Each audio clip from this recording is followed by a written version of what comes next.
our channel Enjoying Study with Sumit. Today we are going to do chapter number 5, the fundamental unit of life of class 9th of science, which is biology chapter. Fundamental unit of life किससे कहा जाता है? सबसे पहले आपको ये चीज पता होनी चाहिए कि इसका मतलब क्या है. फंडामेंटल यूनिट ऑफ लाइफ मतलब एक ऐसी चीज जिसके ऊपर आपकी लाइफ जो है डिपेंडेड है. पूरी लाइफ अगर वो चीज ना हो तो नहीं होगी. आप कहेंगे water, no, that is not the fundamental unit of life. वो ह्यूमन बीइंग के अंदर नहीं है. ह्यूमन बीइंग के अंदर जो चीज है और सबसे छोटी है फंडामेंटल यूनिट है लाइफ की, दैट इज सेल. तो मेनली इस चैप्टर में हम सेल के बारे में ही पढ़ेंगे. ओके, सो सबसे पहले आपको पता होना चाहिए, आपने ये 8th क्लास में भी किया है, सेल्स के बारे में काफी कुछ आपने 8th क्लास में भी पढ़ा है. ठीक है, तो एक टेबल सा आपको मैं एक बना के दे रहा हूं. सबसे पहले सेल्स से बनते हैं टिश्यू,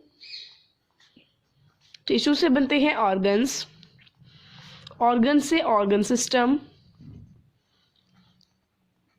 एंड ऑर्गन सिस्टम से जाके बनता है ह्यूमन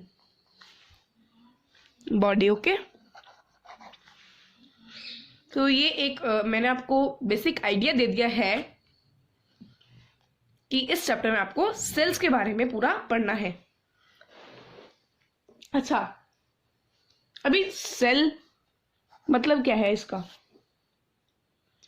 ये एक लैटिन वर्ड है. Cell is a Latin word which means a little room. इसका मतलब होता है एक छोटा सा कमरा टाइप सा.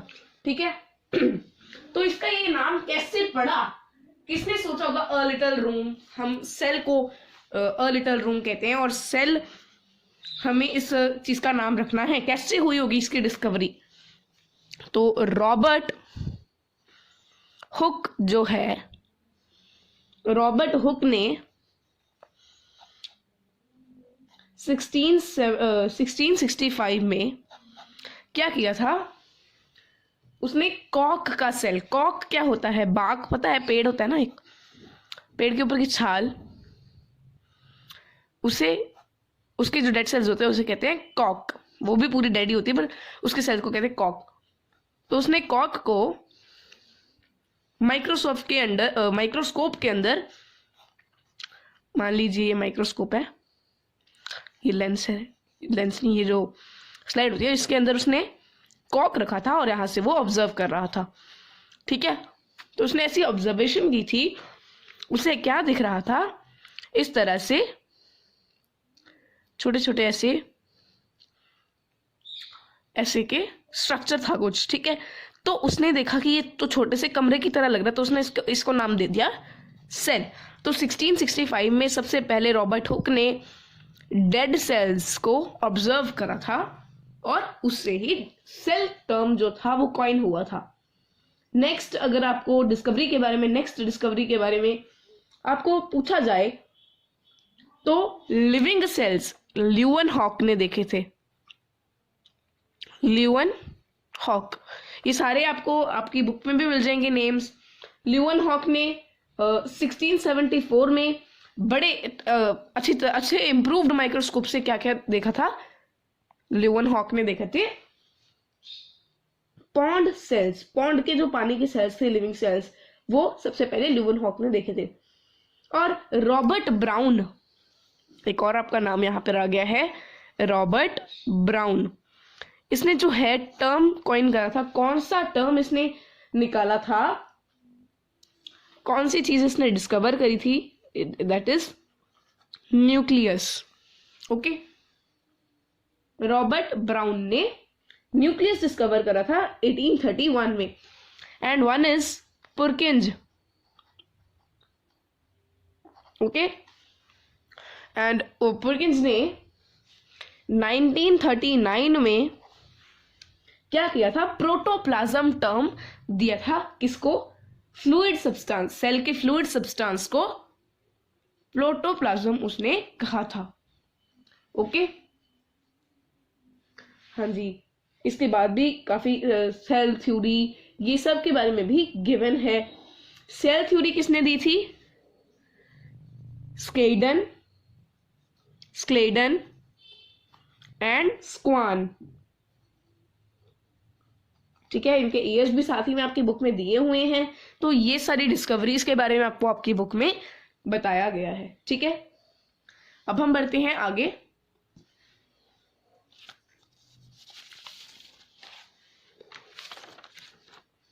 तो ये अभी तो हमने बेसिक चीजें देखी है, क्या क्या कैसे कैसे कैसे डिस्कवरी हुई थी सेल की। ओके, अब हम आते हैं आगे, सेल के पार्ट्स क्या हैं, सेल किस चीज से बना होता है, ये सारी चीजें हम आगे देखेंगे। सबसे पहले तो सेल्स के टाइप्स क्या क्या हैं। सेल्स के बेसिस पे, on the basis of sales,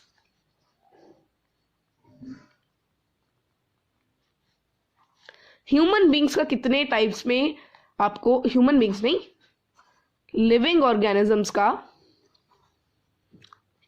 आपको कैसे का क्लासिफिकेशन आपको कितने टाइप्स में दिखेगा, दैट इज टू टाइप्स में आपको ह्यूमन लिविंग ऑर्गेनिजम्स का classification on the basis of cells मिल जाएगा। One is unicellular, another one is multicellular.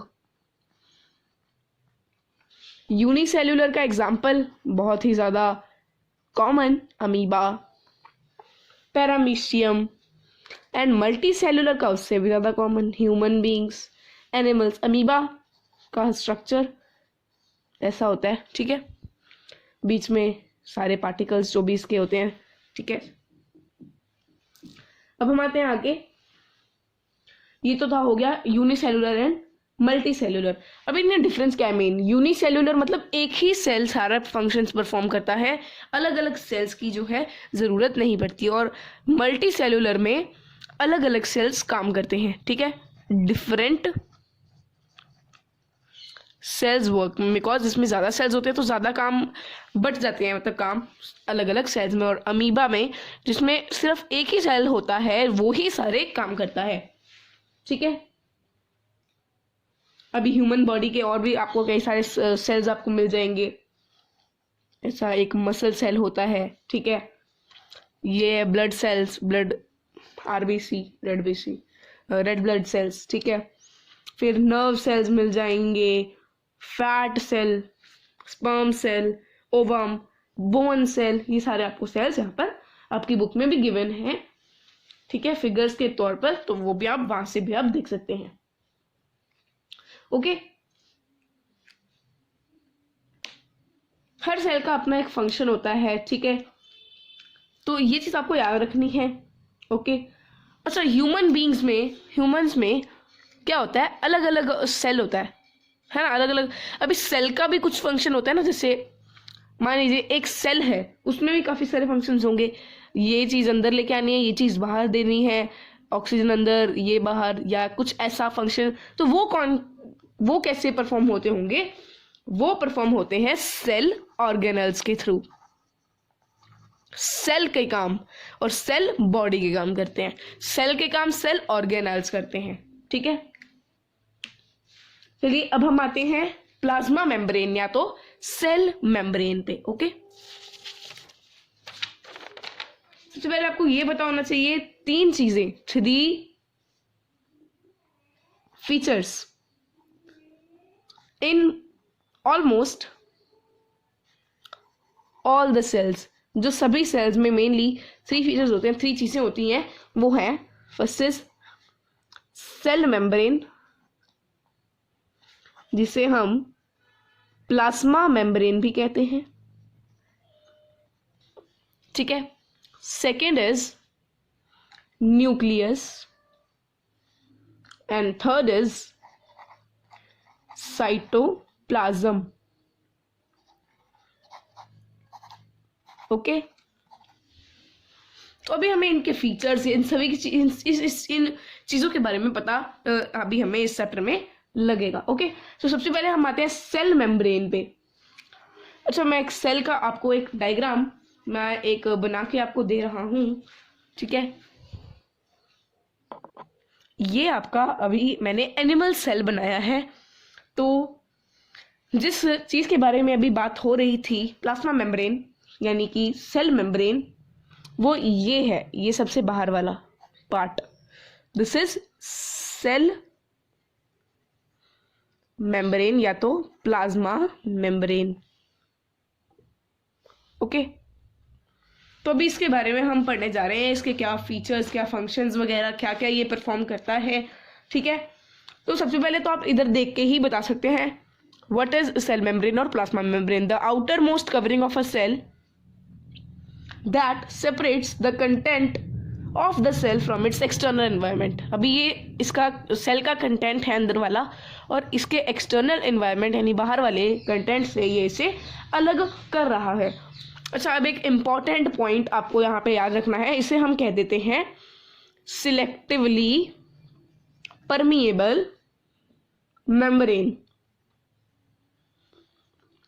Selectively permeable membrane क्यों कहा जाता है इसे सिलेक्टिवली परमिएबल मेम्ब्रेन? बिकॉज ये जो है बाउंड्री, ये वाली ऑब्वियसली ये ही अलाउ करेगी बाहर की चीजें अंदर जाना, अंदर की चीजें बाहर जाना, और ये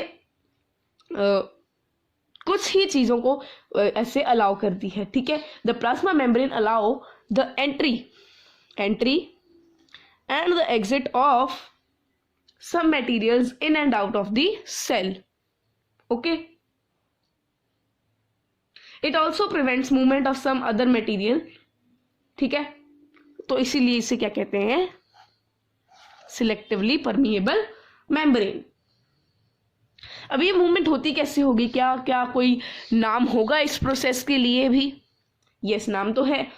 अभी कार्बन डाइऑक्साइड और ऑक्सीजन के लिए CO2 और O2 के लिए क्या होता है, एक डिफ्यूजन का प्रोसेस होता है। ठीक है, डिफ्यूजन का प्रोसेस इसमें फॉलो होता है। Low concentration to high concentration to low concentration में ऑक्सीजन और कार्बन डाइऑक्साइड जाते हैं।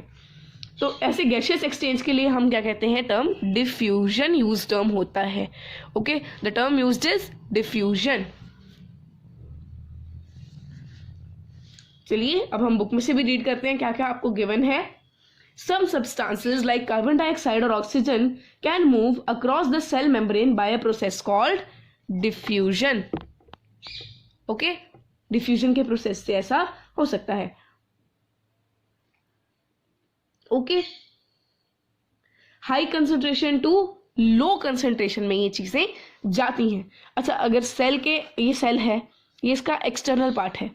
ठीक है, एक्सटर्नल पार्ट में ऑक्सीजन जो है वो 40% है एंड वाटर इज 60%।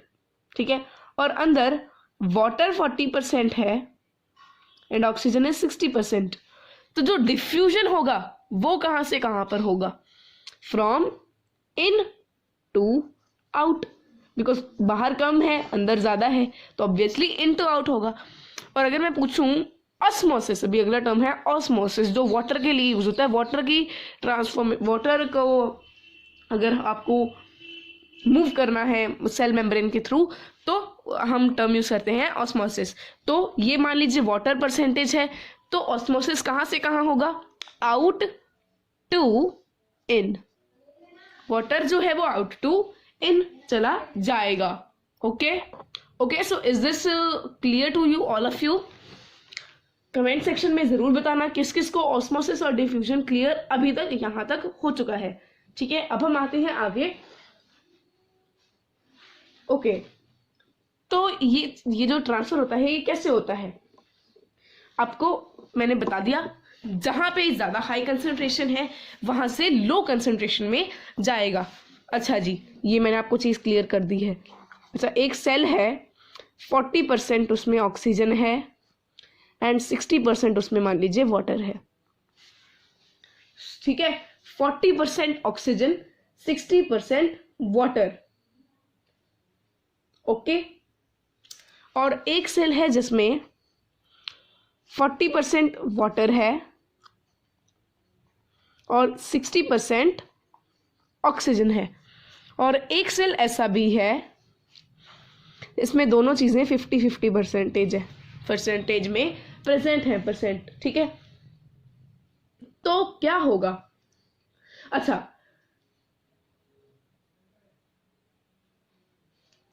अगर मान लीजिए बाहर ज्यादा पानी है तो ही अंदर कम होगा ना। मान लीजिए अच्छा इधर 40 है, अंदर कम है, तो बाहर 60 होगा ऑब्वियसली।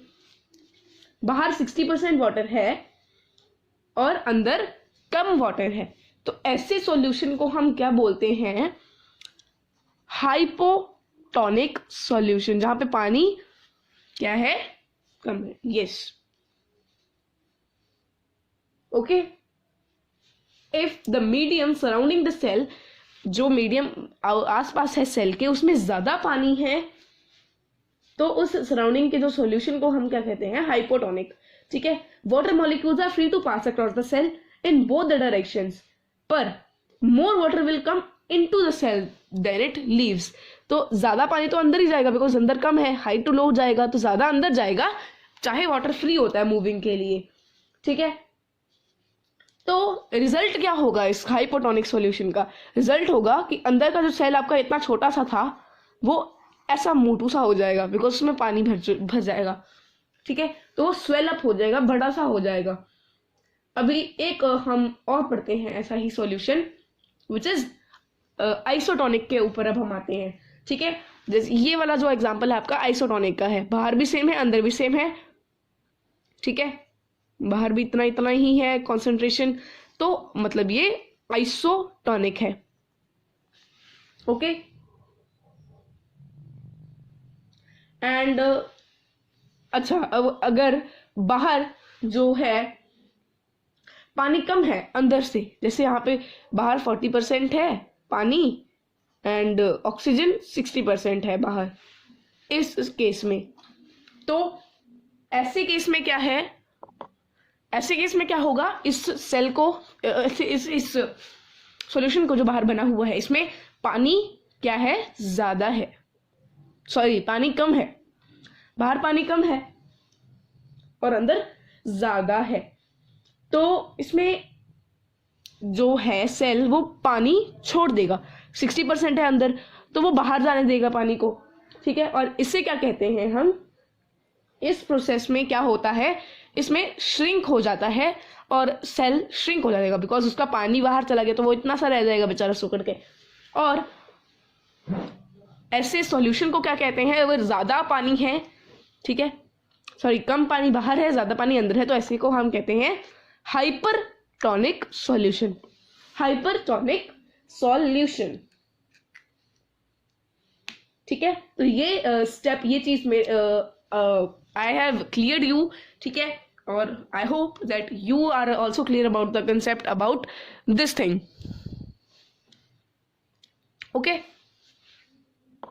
सो प्लाज्मा मेम्ब्रेन के बारे में आपको एक चीज पता चल चुकी है कि ये जो है सिलेक्टिवली परमेएबल मेम्ब्रेन कहलाता है। क्यों कहलाता है वो चीज भी मैंने आपको क्लियर कर दी है, क्या क्या सॉल्यूशंस के बारे में क्यों कहलाता है, बिकॉज डिफ्यूजन और ऑस्मोसिस होता है, उसके प्रोसेस के थ्रू चीजें अंदर या बाहर जाती हैं, oxygen, carbon dioxide and water, ये सारी चीजें अंदर या बाहर जाती हैं। ठीक है। अच्छा, absorption of water by the plant roots किस चीज का एग्जाम्पल है, प्लांट्स के जो रूट्स होते हैं, ये मैंने आदमी बना दिया था, पौधा है ये एक, ठीक, पौधा भी नहीं बन रहा आज, तो क्या हो गया, मेरी ड्राइंग की शक्ति मुझे वापस लानी पड़ेगी, शक्ति ही भक्ति है। अरे हाँ जी, चलो ऐसा ही बना देते हैं, हमारा पौधा ऐसा ही ठीक है जी। चलिए, ये हमारा पौधा है, हमने इसे पानी दिया तो इसने पानी एब्जॉर्ब कर लिया। ये किस चीज का एग्जाम्पल है, ऑस्मोसिस या डिफ्यूजन। तो ये आपको कमेंट सेक्शन में जरूर बताना है इसका आंसर। ओके। अब हम आते हैं आगे। आपको एक चीज हमने क्लियर कर दी है प्लाज्मा मेम्ब्रेन का, कि सिलेक्टिवली परमिएबल मेम्ब्रेन क्या है, कहा जाता है इसे, और क्यों कहा जाता है वो भी हमने क्लियर कर दिया है। जो प्लाज्मा मेम्ब्रेन होता है, अभी आपको दूसरी चीज, एक कैरेक्टरिस्टिक आपको और बता रहे हैं, प्लाज्मा मेम्ब्रेन एक फ्लेक्सिबल सा मेम्ब्रेन है।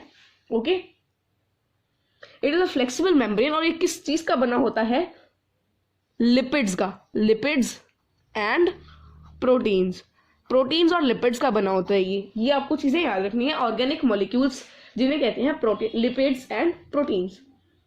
ठीक है। सिर्फ इलेक्ट्रॉन माइक्रोस्कोप से ही आप इसका ये ऑब्जर्व कर सकते हैं, इसका स्ट्रक्चर। ठीक है। So is that clear?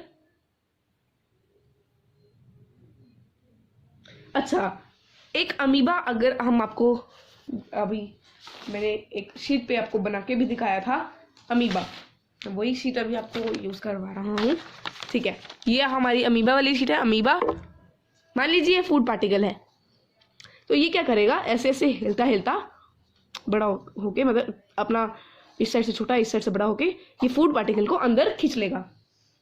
क्यों खींच पाता है? बिकॉज ये उसकी साइटोप्लाज्म जो है वो फ्लेक्सिबल है। फ्लेक्सिबल तो सभी की होती है, चलो ठीक है, फ्लेक्सिबल है, और ये साइटोप्लाज्म इसमें हेल्प करती है इसको फूड पार्टिकल्स को लेके जाने में, फूड पार्टिकल्स को ट्रैप करने में, ठीक है, इनगल्फ करने में फूड पार्टिकल्स को उसके एक्सटर्नल एनवायरनमेंट में से। और इस प्रोसेस को हम कहते हैं एंडोसाइटोसिस। एंडोसाइटोसिस,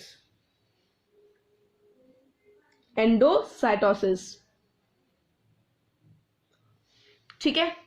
अमीबा इस प्रोसेस को करता है, ठीक है, एंडोसाइटोसिस। ये आपको चीजें याद रखनी पड़ेंगी, ओके। नेक्स्ट अभी हम आते हैं, ठीक है, विद द नेक्स्ट शीट। सो अब जो हमारा नेक्स्ट हमने पढ़ा था एक कंपोनेंट हेयर इज न्यूक्लियस। ये आप देख सकते हैं हमारा सेकेंड कंपोनेंट जो था वो था न्यूक्लियस, ठीक है। तो न्यूक्लियस जो सेकेंड फीचर इंपॉर्टेंट जो ऑलमोस्ट सभी सेल्स में होता है, ठीक है। ये इसके क्या फंक्शंस होते हैं, ये इसमें क्या क्या होता है, ये सब हम अभी पढ़ने जा रहे हैं, ठीक है। न्यूक्लियस को सबसे पहले क्या, ये आपका यहाँ पे है ये न्यूक्लियस, इसको एक टर्म गिवन है brain of the cell. Brain of the cell इसे कहा जाता है। न्यूक्लियस को क्या कहा जाता है? Brain of the cell. अच्छा, अभी न्यूक्लियस के आसपास ये कुछ है ना, ये कुछ ये वाला स्ट्रक्चर, इसे क्या कहते हैं? न्यूक्लियर मेम्ब्रेन, ठीक है। न्यूक्लियस मेम्ब्रेन है न्यूक्लियर मेम्ब्रेन। तो पहला feature, nucleus is known as brain of the cell. It has a double layered, अभी डबल लेयर्ड है ना, ये एक इस साइड है एक दूसरी इस साइड है, तो double layered covering called nuclear membrane, ठीक है। अच्छा, ये जो चीज है ये इसको और इसको सेपरेट करती है, तो ये वाली जो चीज होगी डबल मेम्ब्रेन, ये इसको और इसको सेपरेट करती होगी, तो ये चीज भी आप लिख सकते हैं। ये आपका जो है बाहर वाला इसको इस कंटेंट को हम कहते हैं साइटोप्लाज्म, ठीक है। तो आप डायरेक्ट कह सकते हैं that nuclear membrane separates cytoplasm and the interior of nuclear membrane.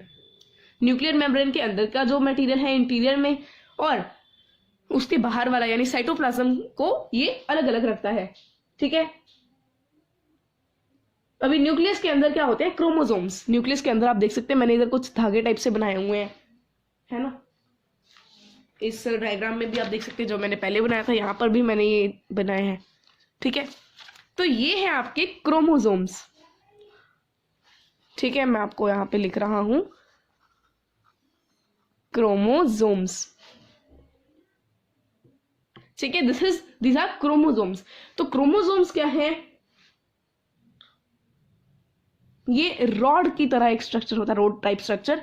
This is road typed structures. इनका जो स्ट्रक्चर होता है वो रोड टाइप होता है, रोड टाइप स्ट्रक्चर होता है इनका, ठीक है। रोड शेप्ड स्ट्रक्चर्स, ठीक है। द न्यूक्लियस के पास जो होते हैं क्रोमोसोम्स होते हैं, और ये कब विजिबल होते हैं? जब सेल डिवाइड होने लगा होता है, when cell is about to divide, okay. अच्छा, अभी क्रोमोसोम्स के अंदर क्या होता है? क्रोमोसोम्स के अंदर होता है प्रेजेंट डीएनए, ठीक है। क्रोमोसोम्स के अंदर इंफॉर्मेशन प्रेजेंट होती है, जेनेटिकल इंफॉर्मेशन जीन्स में प्रेजेंट होती है वो, ठीक है। और जीन्स होते हैं डीएनए, जीन्स के अंदर होता है डीएनए, ठीक है। और डीएनए के ही रूप में जो है जेनेटिकल इंफॉर्मेशन होती है इसके पास। डीएनए का मतलब क्या है? Deoxyribo nucleic acid. And RNA का मतलब क्या है? Ribo nucleic acid. ये चीज आपको याद रखनी है, फुल फॉर्म आपको आ सकती है। क्रोमोसोम्स जो हैं वो किस चीज के बने होते हैं? Chromosomes DNA and protein. Composition DNA और प्रोटीन की होती है क्रोमोसोम में। ओके, डीएनए में जेनेटिकल इंफॉर्मेशन होती है। फंक्शंस, जो फंक्शनल सेगमेंट है डीएनए के, उन्हें क्या कहा जाता है? उन्हें कहा जाता है jeans. Chromatin material is visible as entangled mass of thread-like structures. Whenever the cell is about to divide, this get organized. Chromatin material get organized into chromosomes. Okay. अच्छा जी, अभी न्यूक्लियर जो है, न्यूक्लियस एक इंपॉर्टेंट सेंट्रल रोल प्ले करता है cellular reproduction में, cell बढ़ाने में। ठीक है, सेल्यूलर रिप्रोडक्शन में ये इंपॉर्टेंट रोल प्ले करता है, सेंट्रल रोल प्ले करता है। ठीक है, अच्छा, बैक्टीरिया में जैसे होता है न्यूक्लियर मेम्ब्रेन प्रेजेंट नहीं होता, कुछ में न्यूक्लियर मेम्ब्रेन प्रेजेंट होता है। ठीक है, इसके ऊपर भी हम बाद में आएंगे। यूकैरियोटिक और प्रोकैरियोटिक इन्हें कहा जाता है। ठीक है, इन सभी चीजों के ऊपर भी हम बाद में आएंगे। यूकैरियोटिक और प्रोकैरियोटिक के बारे में हम साइटोप्लाज्म को पढ़ने के बाद आएंगे इन दोनों चीजों पे। ठीक है, तो ये चीज आपको क्लियर होनी चाहिए। यूकैरियोटिक्स किसको कहते हैं, प्रोकैरियोट्स किसे कहते हैं, वो हम आगे पढ़ लेंगे। ठीक है, अभी तक आपको सिर्फ इतना याद रखना है। ओके, सो अब हम आते हैं नेक्स्ट चीज पे। नेक्स्ट टॉपिक जो है आपका विच इज साइटोप्लाज्म। साइटोप्लाज्म ये कहाँ पे है? पहले मैं आपको अभी आपके सामने ही डायग्राम बना के दिखा रहा हूं। इस तरह से ऊपर ऊपर आपको डॉट्स लगा देने हैं इधर, और नीचे से जब आप ऐसा बनाएंगे तो आपको डॉट्स नहीं लगाने, मतलब एक साइड से आपको डॉट्स लगाने हैं, एक साइड से नहीं लगाने हैं। अभी इधर आप न्यूक्लियर मेम्ब्रेन बनाइए और बीच में न्यूक्लियस, ये क्रोमेटिन फाइबर्स, क्रोमोसोम्स। ठीक है, इस स्ट्रक्चर के ऊपर हम बाद में आएंगे, ये क्या है। ठीक है, इसके ऊपर हम बाद में आएंगे, और इसके ऊपर भी हम बाद में आएंगे। और सभी आप इसे बनाते जाओ। ठीक है, अब हमारा जो अगला टॉपिक है दैट इज साइटोप्लाज्म। भी आप इसको साइड पे रखें, याद रखें पर साइड पे रखें। ठीक है, ये चीज जो अंदर का फ्लूइड पार्ट है, ये वाला पार्ट, ये इसे क्या कहते हैं हम? साइटोप्लाज्म। साइटोप्लाज्म क्या है? सबसे पहले आपको ये पता होना चाहिए। It is the fluid part of a cell.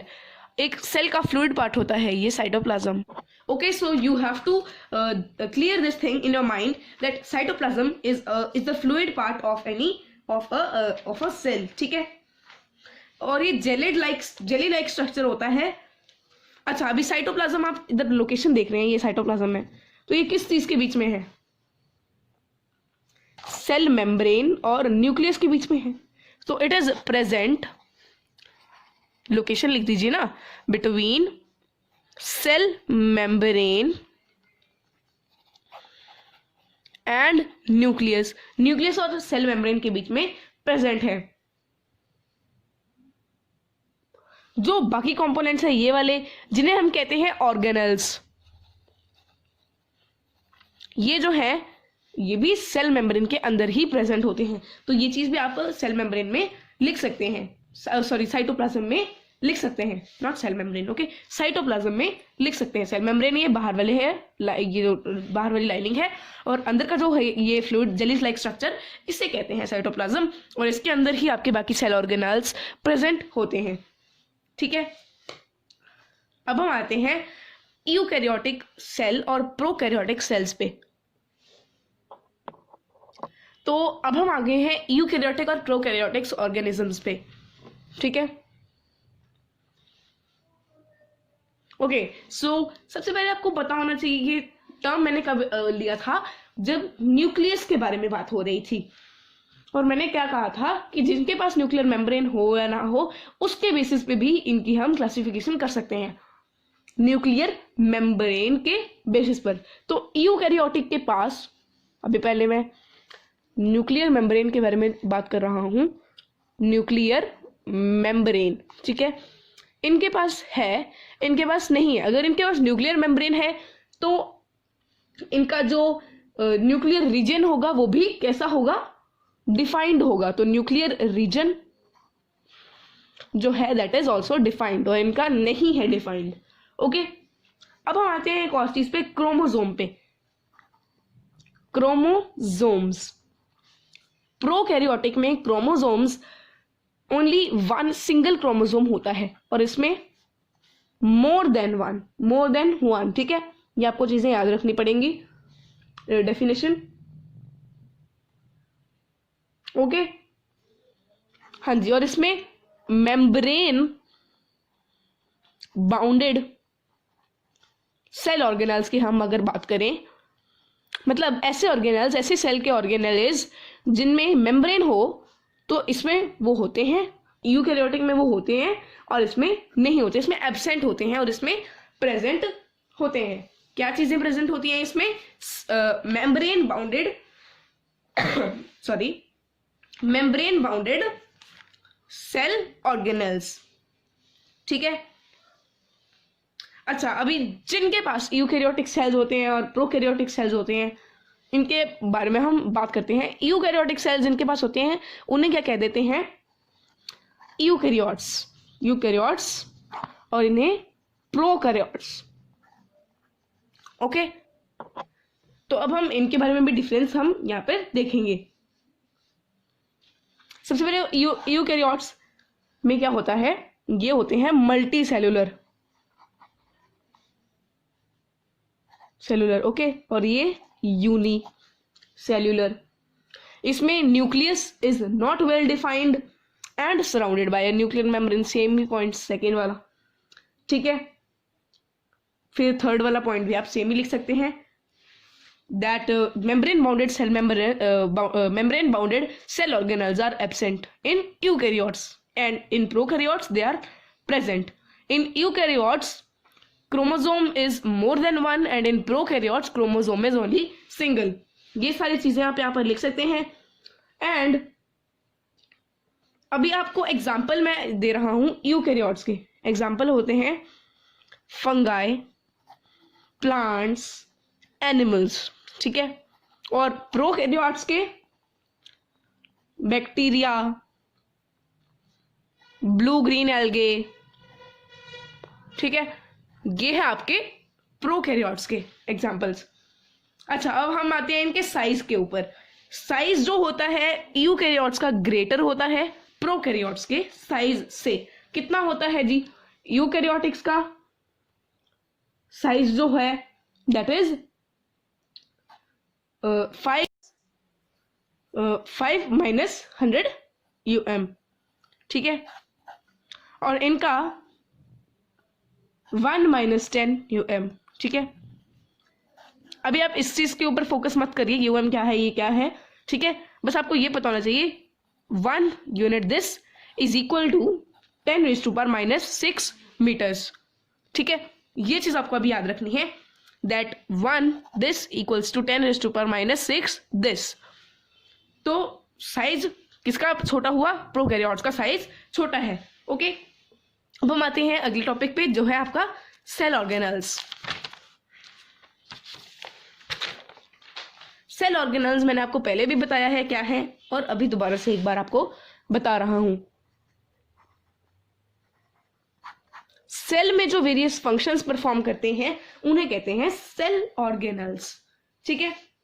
तो अभी मैं आपको डायग्राम वो दोबारा से शो कर रहा हूं, चलो फिर से हम बना ही लेते हैं, डायग्राम्स की भी प्रैक्टिस होती रहेगी। अच्छा, इस बार हम प्लांट का डायग्राम बनाएं कि एनिमल का ही? प्लांट में बस एक चीज ज्यादा हो जाती है, वो हम आपको अभी बताएंगे कि क्या चीज आपको प्लांट्स में ज्यादा मिल जाएगी, वो हम आगे आपको सेल ऑर्गेनल्स में ही पता लग जाएगा।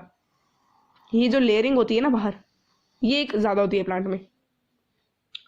और प्लांट का गोल सेल नहीं होता, ऐसा नहीं होता। हम एनिमल सेल बना लेते हैं कि प्लांट का बना, एनिमल बना लेते हैं। चलो फिलहाल हम एनिमल ही बना लेते हैं, प्लांट का हम तब बनाएंगे जब आपका प्लांट सेल वॉल भी आपकी इंक्लूडेड जब हम करेंगे, जब आपकी सेल वॉल आएगी तब हम प्लांट का सेल बना लेंगे। ठीक है, अभी हम एनिमल सेल ही बना रहे हैं। ठीक है, ये एनिमल सेल का अभी मैं डायग्राम आपको बना रहा हूँ यहाँ पर। सेम आपको मैंने पहले भी बताया कैसे कैसे बनाना है। ठीक है, इधर आपको डॉट्स डॉट्स एक जगह और दूसरी जगह नहीं डालने हैं। सेंटर में न्यूक्लियर मेम्ब्रेन और न्यूक्लियस उसके सेंटर में क्रोमेटिन फाइबर्स, फिर कुछ ऐसे ऐसे गोल गोल टाइप से स्ट्रक्चर्स। ओके, ठीक है, फिर ये चीज, देन ये सारी चीजें आपको याद रखनी पड़ेंगी, क्या क्या आपको बनाना है। ओके, ठीक है, ये सब चीजें आपको याद रखनी पड़ेंगी। तो अब जो हमारी चीज आ रही है, अब जो हमारा ऑर्गेनल है सबसे पहला, that is ER। These two are ER। ER का फुल फॉर्म अगर हम आपसे पूछें, it is endoplasmic reticulum. Endoplasmic reticulum. ठीक है, ये चीज आपको याद रखनी है। What is ER? It is endoplasmic reticulum. और इसके दो टाइप्स होते हैं, ये भी आपको चीज याद रखनी है। How many types are there of ER? There are 2 types of endoplasmic reticulum. One is smooth and other one is rough. ठीक है, अभी रफ कैसे हुई और स्मूथ कैसे हुई वो भी चीज हम पढ़ लेते हैं जी, और इनके फंक्शंस भी हम पढ़ लेंगे। ठीक है,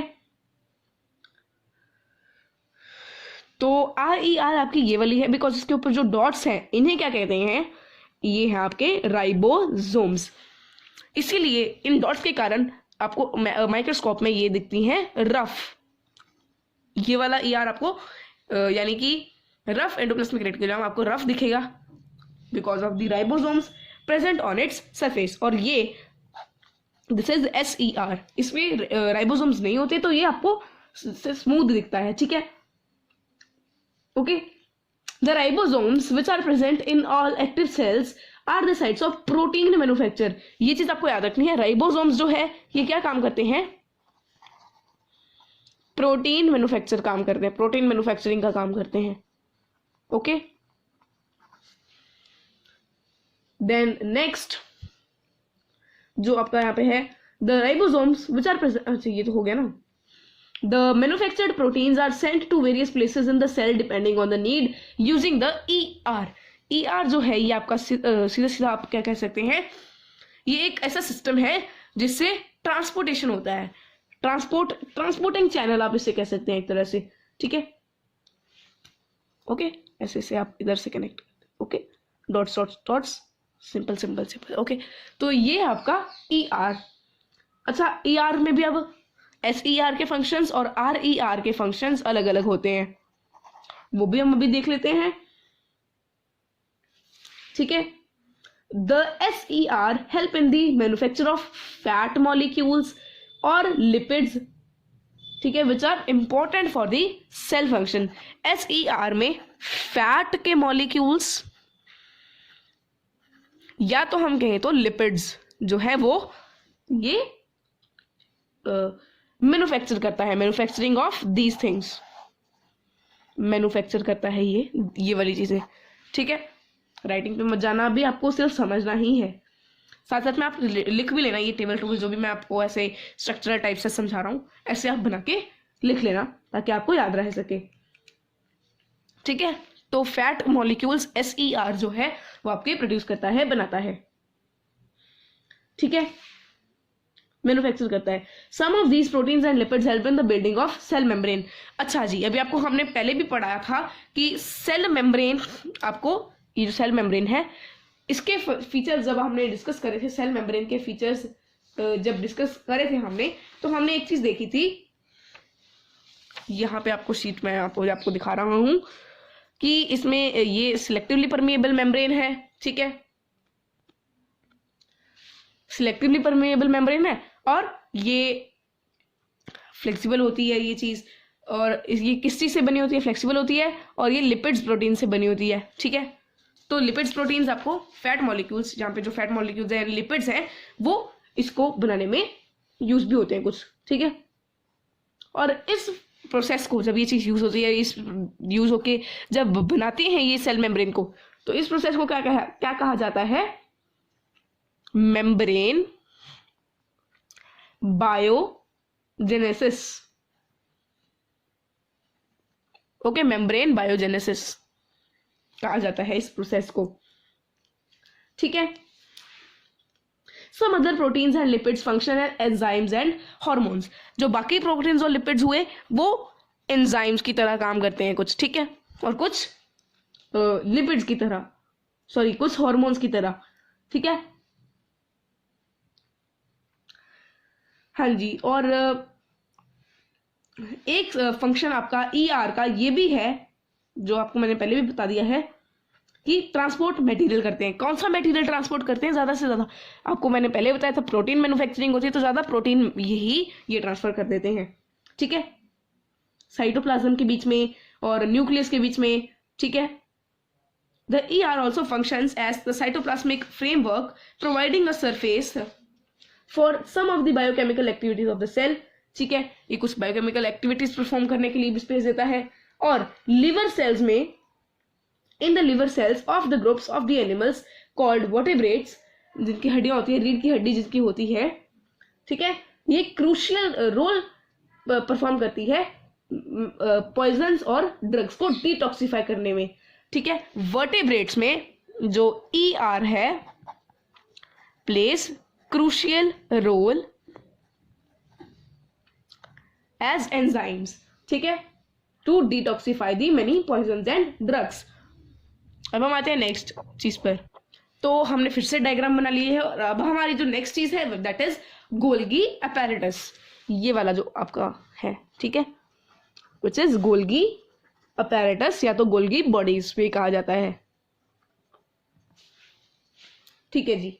तो इसे किसने डिस्कवर करा था, किसे इसको डिस्क्राइब करा था, किसने, that is Camillo Golgi. Camillo Golgi ने इसे जो है सबके सामने मतलब सभी को डिस्क्राइब करा था, इस चीज को, गोल्गी अपैरेटस को, ठीक है जी, ओके। सो गोल्गी अपैरेटस का जो मेन फंक्शंस हैं वो क्या क्या हैं, storage of substances, packaging of substances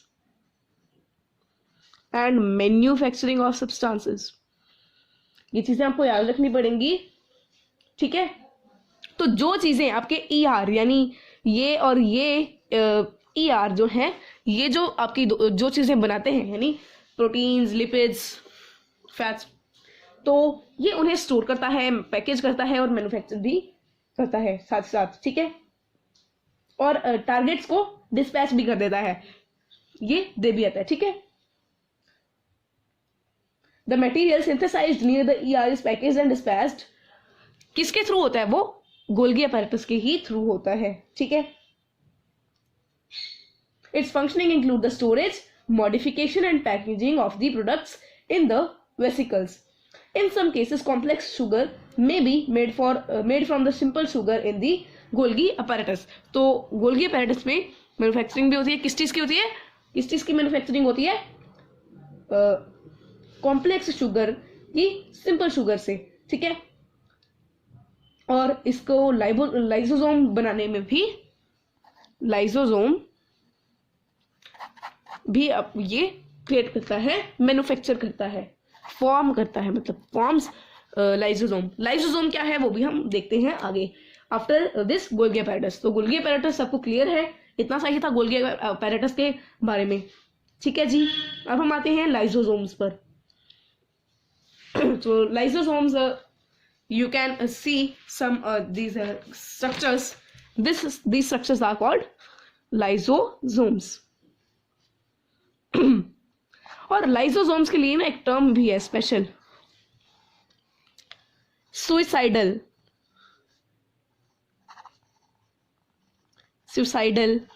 bags of cell, suicidal bag of the cell. तो लाइसोसोम को ऐसा क्यों कहा जाता है ये भी हम देखेंगे। ऐसा इसलिए, अभी हम पढ़ लेते हैं पहले लाइसोसोम्स के बारे में। ये वेस्ट डिस्पोजल सिस्टम है सेल का, और इनके अंदर, लाइसोसोम्स के अंदर ना क्या होता है, काफी सारे एंजाइम्स होते हैं। ठीक है, एंजाइम्स होते हैं, और जब वेस्ट मटेरियल ज्यादा हो जाता है इसके अंदर, ठीक है, सेल के अंदर ज्यादा एंजाइम्स बढ़ जाते हैं, तो ये फट जाता है लाइसोसोम और अपने ही सेल को निकल जाता है। ठीक है, तो सुसाइडल बैग इसे इसलिए भी कहा जाता है। ठीक है, so foreign material entering the cell such as bacteria और food as well as old organelles end up in the lysosome which break them into small pieces. तो ये लाइसोसोम में ही जाती है सारी चीजें, जो भी आपने यहाँ पे पढ़ी हैं, बैक्टीरिया वगैरह, जो भी अगर फूड, ठीक है, ये सारी चीजें ब्रेक होकर लाइसोसोम में चली जाती हैं। और लाइसोसोम के पास डाइजेस्टिव एंजाइम्स होते हैं जो इन सभी ऑर्गेनिक मटेरियल को ब्रेक कर दे। ठीक है, during the disturbance in the cellular metabolism. ठीक है, तो जो लाइसोसोम है वो बर्स्ट हो जाते हैं। ठीक है, जब सेल डैमेज हो जाए तो लाइसोसोम में burst and enzymes digest its own cell. तो एंजाइम्स के कारण अपना उससे सेल खत्म हो जाता है, डाइजेस्ट हो जाता है। तो लाइसोसोम को इसीलिए सुसाइडल बैग भी कहा जाता है, सुसाइड बैग भी कहा जाता है सेल का। And they are membrane bound sacs filled with digestive enzymes. ये आपको स्ट्रक्चर बताया गया है, और ये एंजाइम्स आपको हमने पहले भी बताया था, RER में ये वाली एंजाइम्स जो है वो बनती हैं। ठीक है, ठीक है, सो और थोड़ा सा हाथ गोल्गी अपैरेटस का भी होता है इसकी फॉर्मेशन की ओर। ठीक है, RER में एंजाइम्स बनती हैं, ओके, और इसके अंदर जाती है। तो नेक्स्ट इज माइटोकॉन्ड्रिया, नॉट माइटोचॉन्ड्रिया। काफी लोग इसे माइटोचॉन्ड्रिया बोलते हैं, बट इट्स माइटोकॉन्ड्रिया। अभी मैं एक बार दोबारा आपको डायग्राम बना रहा हूँ। अभी मैं सारे सेल ऑर्गेनेल्स नहीं बनाऊंगा, सिर्फ माइटोकॉन्ड्रिया ही बनाऊंगा। कुछ ऐसा का स्ट्रक्चर हमने पिछली बार भी बनाया था। ठीक है, 2 जगह कम से कम। ओके, तो वो मैं आपको, ये चीज जो है ये आपकी माइटोकॉन्ड्रिया है। So this is mitochondria. तो माइटोकॉन्ड्रिया को पावर हाउस भी कहा जाता है सेल का। क्या कहा जाता है? Power house. क्यों कहा जाता है वो भी हम देखेंगे। तो सबसे पहले हम पढ़ लेते हैं माइटोकॉन्ड्रिया के बारे में भी। अच्छा, मैं अभी आपको पहले बता ही देता हूँ क्यों कहा जाता है। माइटोकॉन्ड्रिया जो है वो स्टोर करता है पावर को, स्टोर्स पावर। पावर किस चीज के फॉर्म में स्टोर होती है और जनरेट होती है when needed, then it also generates the power. ठीक है, the energy required for various chemical activities needs for the life is released by mitochondria. तो ये एनर्जी को रिलीज करता है। ठीक है, तो इसीलिए इसे पावर हाउस भी कहा जाता है। और ये एनर्जी जो है ये ATP एडिनो ट्राइफॉस्फेट के फॉर्म में होता है। एडिनोसाइन ट्राइफॉस्फेट के फॉर्म में आपकी ये एनर्जी जो है ये रिलीज हो जाती है एडिनो ट्राइफॉस्फेट मॉलिक्यूल्स की फॉर्म में। ठीक है, और ATP को क्या कहा जाता है? Energy currency of the cells, energy currency of cell. Okay, तो ATP को energy currency of the cell भी कहा जाता है। ठीक है जी, और बॉडी इस एनर्जी को नए केमिकल कंपाउंड्स के लिए यूज करती है, नए केमिकल कंपाउंड्स बनाने के लिए। ठीक है, अच्छा, माइटोकॉन्ड्रिया अभी आपने यहाँ पे देखा है, माइटोकॉन्ड्रिया में ऐसे बनाया कुछ। ठीक है, इस तरह से 2 बाउंडेड टाइप सा, एक इस साइड से एक इस साइड से। ठीक है, तो it have 2 membrane coverings instead of 1। The outer membrane is very porous while the inner membrane is deeply folded। ये deeply folded है और ये porous है, थोड़ा सा सिंपल है, मतलब सीधा है। ठीक है, these folds create a large surface area for ATP generating chemical reactions। अच्छा, माइटोकॉन्ड्रिया में और प्लास्टिड्स हम आगे पढ़ेंगे। माइटोकॉन्ड्रिया में अपने जो है जेनेटिकल वो होते हैं इसके पास, अब इसका खुद का डीएनए होता है इसके पास, मतलब इसके पास खुद डीएनए प्रेजेंट होता है, न्यूक्लियस के पास होता है ना वैसे तो डीएनए न्यूक्लियस के अंदर, ठीक है, क्रोमोसोम्स के अंदर डीएनए होता है, पर इसके पास खुद का डीएनए पड़ा होता है। They are strange organelles in sense that they have their own DNA and ribosomes, तो डीएनए के साथ साथ राइबोसोम्स भी होते हैं इसमें, राइबोसोम्स मतलब dot dot dot dot dot, ठीक है। तो these mitochondria are able to make some of their own proteins. Ribosomes आपने पढ़ा ही था, प्रोटीन्स बनाते हैं, तो obviously they will also be making proteins, अपने खुद के प्रोटीन्स ये भी बनाते हैं। अगली जो चीज है वो है आपकी प्लास्टिड्स, और उसके लिए हमें एनिमल सेल की जरूरत नहीं है, उसके लिए हमें जरूरत है किस चीज की, कौन से सेल्स की, प्लांट सेल्स की, बिकॉज प्लास्टिड्स जो हैं वो केवल प्लांट सेल्स में ही होते हैं। तो कुछ इस तरह का आपका जो है एक स्ट्रक्चर टाइप सा मैं आपको अभी प्लांट सेल का बना के दिखा रहा हूं, ओके। प्लांट सेल में क्या होता है, बड़ा सा वैक्यूल होता है, ओके। यहां ये आपका प्लास्टिड है, इसमें भी यहाँ पे माइटोकॉन्ड्रिया कहीं पे भी आप बना सकते हैं डायग्राम में, ठीक है। ये Golgi apparatus,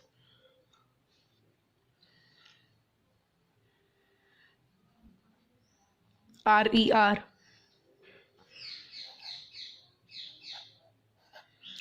nucleus, chromatin fibres, इधर SER, then again this Golgi apparatus, dots dots बना दीजिए, ठीक है। ये लाइसोसोम बना दीजिए, गोल्गी बॉडीज बना दीजिए, ठीक है जी। तो अब हम पढ़ते हैं इसके बारे में। ये जो चीज है ये this is what is this, these are the plastids, और क्या है, इसे हम कहते हैं क्लोरोप्लास्ट्स, क्लोरोप्लास्ट या प्लास्टिड, ठीक है, ये होते हैं। तो अभी क्लोरोप्लास्ट और प्लास्टिड का फीचर क्या है इस चीज का, ठीक है। प्लास्टिड जो है ये सिर्फ प्लांट सेल्स में प्रेजेंट होते हैं, और इनके टू टाइप्स के होते हैं, एक क्रोमोप्लास्ट एंड एक leucoplast, these are of two types, ठीक है जी। One is chromo and one is leuco, plast भी आगे लगा देते हैं, ठीक है जी। तो एक होता है क्रोमोप्लास्ट, एक होता है ल्यूकोप्लास्ट। क्रोमोप्लास्ट जो है ये होता है कलर्ड, और ल्यूकोप्लास्ट होता है वाइट और कलरलेस कह सकते हैं। तो प्लास्टिड जिनमें क्लोरोफिल होता है, पिगमेंट कॉल्ड क्लोरोफिल, वो होते हैं हमारे क्रोमोप्लास्ट, बिकॉज वो कलर्ड एंड ग्रीन कलर आपका होता ही है उसमें, ठीक है, क्लोरोफिल में, तो उससे क्या कहते हैं, क्रोमोप्लास्ट्स, ठीक है। और क्लोरोप्लास्ट भी आप कह सकते हैं, ठीक है, क्लोरोप्लास्ट, ठीक है। Chloroplast are important for the photosynthesis in plants and they also contain certain yellow और orange pigments in addition to the chlorophyll. Leucoplast, ये जो है leucoplast are primarily organelles in which material such as, leucoplast में starch, oils, proteins, protein के granules, ठीक है, ये सारी चीजें जो है स्टोर होती हैं, ठीक है। The internal organisation of the plastids consist of numerous membrane layers embedded in the material called the stroma. Plastids are similar to mitochondria in external structure like the mitochondria, they also have their own DNA. ये चीज आपको याद रखनी है, mitochondria और plastid में एक चीज कॉमन है, दैट दे हैव डीएनए, ठीक है, एंड राइबोसोम्स। तो अब हम आते हैं अगले जो हमारा ऑर्गेनल है, that is vacuole. Okay, vacuole भी मैं आपको यहाँ पे समझा रहा हूँ, प्लांट में भी होता है, एनिमल में भी होता है। ये आपका जो है बड़ा सा, ये है आपका वैक्यूल, और एनिमल सेल्स में वैक्यूल जो है वो बड़ा नहीं होता है, छोटे छोटे ये जो आपको गोल गोल से स्ट्रक्चर्स दिख रहे हैं ये वैक्यूल है, ठीक है। ओके, सो अब हम देखते हैं वैक्यूल्स के फंक्शन। दे आर स्टोरेज सैक्स, ये स्टोरेज करते हैं, मेन काम इनका होता है storage सैक्स for solids or liquid contents. They are small sized in animals and large in plants. The central vacuole of some plant cells. अच्छा, plant cells में क्या होता है, कुछ plant cells में ऐसा भी होता है, जो वैक्यूल है वो ही आपका 90% तक एरिया जो है वो ले लेता है, 50 to 90%. In plant cells vacuole are full of cell sap and provide turgidity and rigidity to the cell. तो ये मजबूत होता है, बिकॉज बड़ा होता है सबसे, तो मजबूत भी होना पड़ेगा इसे. तो ये टर्जिड होता है और रिजिड भी होता है प्लांट सेल्स में. ठीक है, मैं लाइट्स बंद कर रहा हूँ ये वाली. ठीक है, तो आपको कम दिखेगा, थोड़ा सा क्लियर नहीं होगा ना, मतलब दिख तो वैसे भी रहा. चलो ठीक है, ठीक है जी. तो ये चीज आपको याद रखनी पड़ेगी दैट प्लांट्स में ये बड़ा होता है, एनिमल्स में ये छोटा होता है. इन प्लांट सेल ये टर्जिड होते हैं और रिजिड होते हैं. Many substances of importance in the life of plant cell are stored in vacuole. vacuole में काफी substances जो plants के लिए important होते हैं, वो आपके store होते हैं. ठीक है, और ये कौन कौन से होते हैं? Amino acids. ठीक है, अमीनो एसिड्स, शुगर्स. ठीक है, organic acids, proteins. In single celled organism the food vacuole contains the food item that the amoeba has consumed. तो ये भी वो वाले फूड आइटम वो स्टोर करेगा जो अमीबा ने कंज्यूम कर रही है. In some unicellular specialized vacuole also play important roles in expelling excess water and some wastage from the cell. So each cell acquires its structure and ability to function because of the organization of its membrane and organelles in specific ways. So the cell has a basic structural organization. So this helps the cell to perform some functions like respiration है, ठीक है, obtaining nutrition, waste material कैसे clear करना है, या नए proteins कैसे बनाने हैं. तो इसलिए जो सेल है आपका वो लिविंग ऑर्गेनिज्म में सबसे छोटा होता है और फंडामेंटल एंड स्ट्रक्चरल यूनिट है. ठीक है, तो it is also known as basic functional unit of life. तो basic fundamental unit of life आपको समझ में आ गया. किसके बारे में कहा गया था? दोबारा से मैं आपको बता रहा हूँ, सेल के बारे में कहा गया था. तो ये आपका चैप्टर नंबर 5 था. इससे रिलेटेड क्वेश्चंस आपको मिल जाएंगे हमारी नेक्स्ट वीडियो में, या हमारी वीडियोस में किसी में भी आपको मिल जाएंगे. ठीक है, मैं डिस्क्रिप्शन एडिट करके उसमें डाल दूंगा डिस्क्रिप्शन में, तो आप डिस्क्रिप्शन चेक कर लेना, या तो सब्सक्राइब कर लीजिए जल्दी से भाई, या तो नहीं, सब्सक्राइब करना पड़ेगा. सब्सक्राइब कर लीजिए हमारे चैनल को, और बेल आइकन कुछ इस तरह का घंटा सा होगा एक.